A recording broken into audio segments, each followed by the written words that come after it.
Well, g'day fishers. Welcome back to another Friday fishing report. And firstly, thank you to all the people calling in, saying again they watch the fishing report. So I'll keep doing it. There you go. I'll whack it up on YouTube. YouTube had a little bit of an issue, algorithm-wise. Don't know why. I'm not that tech savvy. I'm 46 now, not 26. But we'll get it up on YouTube every week for you. A few suggestions: go to a better camera. Yeah, GoPro, whatever. Yep, I get it, and microphones as well. So I'll get technical one day, but like I said, I'm 46 now, not 26. Anyway, let's move on with the fishing report. What's happening this week? Let's look at the weather. Let's look at the tides. This weekend we've got nor'easters. So back to typical summer weather, unlike it was when we were back in Boxing Day when it was cold, nearly needing a jumper. So we're back to the nor'east winds. Two things about that: you need to get up early if you want to go fishing. Especially on the offshore sea, if you want to go and chase snapper and kings and things like that. So up early and back in before that nor'easter kicks in. Hot weather, and also at the moment those tides are a little bit out. When I mean that is we've got the high tides middle of the day, middle of the night, but it still can be good fishing if you get up early and get out and have a go really early. I mean sunrise, so up at 4:30, get out there, have a go. Back by 9 o'clock and away you go. You're in time to have breakfast with the missus and a coffee, and away you go. So get up early is my suggestions. So nor'easters on Saturday. We're swinging around to a southerly on Sunday, which is not a bad thing because it can roll. When I talk about the inshore waters, it can roll that water, and it will roll that water, the nor'easter. And unfortunately, we've had some good, nice water this week, but it will roll. I can guarantee that. Always does with a couple of days of northerly, that is for sure. So what's happening in the bay? Still some good flatties around. If you get up early, if you go and throw some big lures around, you'll find those bigger fish around at the moment. Places like, well, the back of Soldiers Point's been firing up this week around those oyster racks and islands and all that through there. At first light, been fishing really well for big flatties. Get a bit of current flow through there.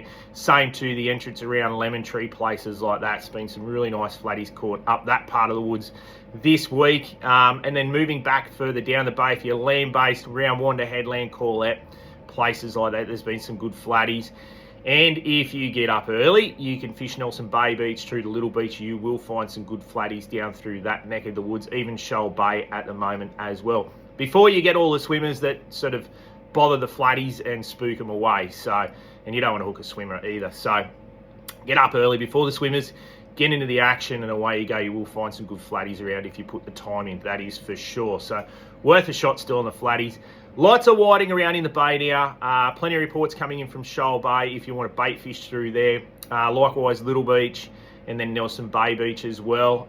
If you're keen on your lure fishing, getting the back half of the bay, west of Soldiers Point, that's where that prawn activity is, and that's where the whiting will be hitting surface lures. So the back half of the bay will fish better on the flats up there. Like I said, tides aren't perfect, but whiting will sort of bite on those incoming tides, even if it's the middle of the day. So I don't think you'll get as many fish, but it's definitely worth a shot for sure. And again, if you're on the bait side of things, go and pump some nippers.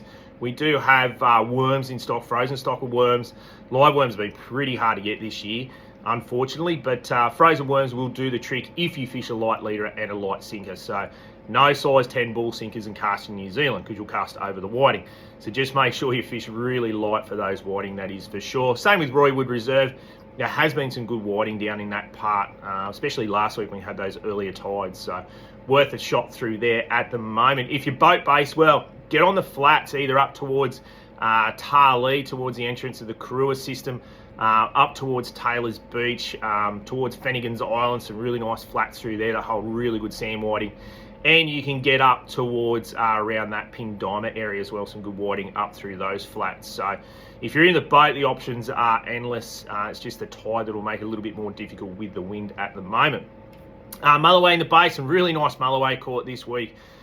Billy sent me a photo of a really nice fish caught land-based, 17 kilos. So some really nice mulloway turning up in the bay. If you're boat based, the usual haunts back at Soldiers Point, Fane Cove, all that area, fishing near change of tide will do the trick as well. Doesn't matter whether it's a low, I don't mind the low tide, fishing for mulloway inside the bay. So that lower tide being early morning, late afternoon, I think will be conducive for catching a mulloway. We're off the bigger tides now, smaller tides, so I think that'll work this weekend if you want to target a mulloway in the bay.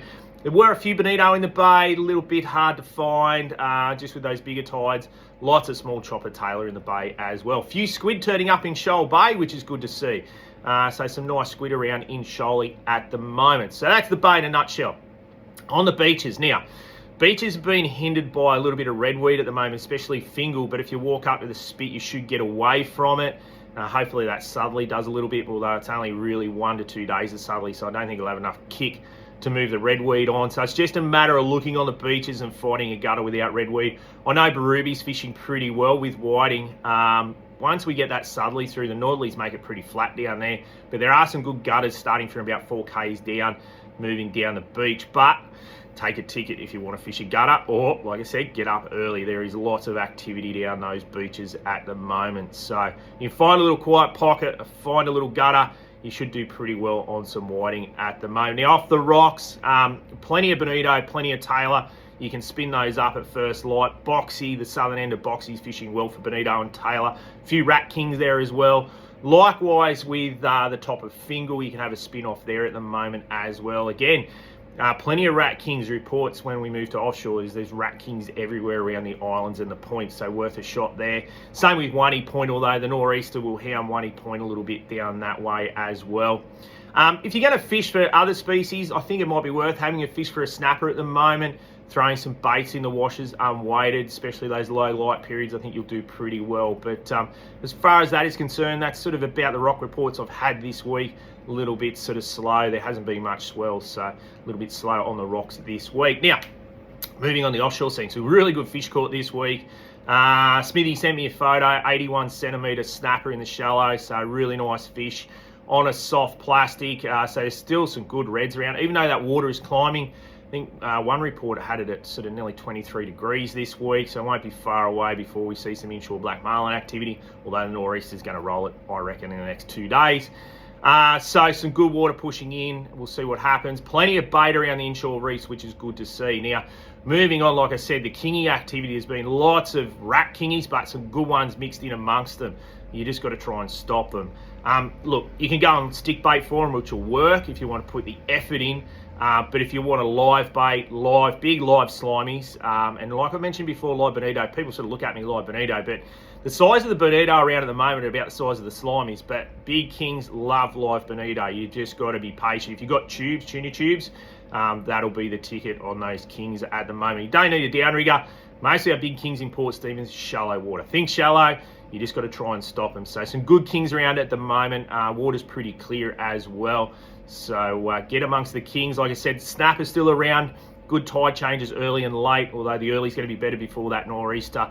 The big gibber fish well too. Some trag up there, some good reds as well. A little bit of current pushing down from the north, which you'll find will fire up the gibber as well. Same with Seal Rocks. Seal Rocks has seen plenty of kings.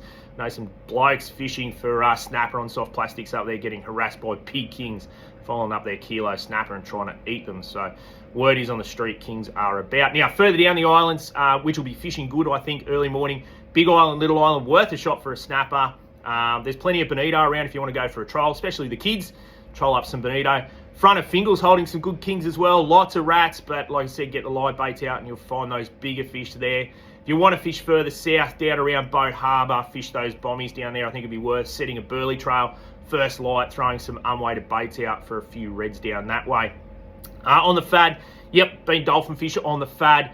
The guys that have been live baiting around the fad, outside it, have been picking off the bigger fish. There's no need to throw right up on the fad. You'll find those bigger fish are out around the fad. A few divers, Spiros have been in on it, so just work around them. Like I said, bigger fish are away from it at the moment. Bit of a striped marlin bite on the shelf this week, couple of blacks as well. Young Josh, spoke to him. His best day, I think, was 4 from 9. They bit a little bit funny, especially on that moon. We were just on that moon, and striped marlin, any marlin on that moon can be a little bit difficult, especially big eye. They feed at night. This is my theory anyway. fill themselves up. They want to eat because they're eating machines, but they're just doughy bites. So everybody I spoke to said they had those sort of picky bites.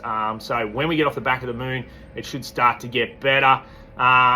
Spoke to Matt. He trolled lures out over the edge, had a really nice blue marlin on. So there's a couple of blues in the mix, that hotter water outside the edge. Same with the crew on the gun runner.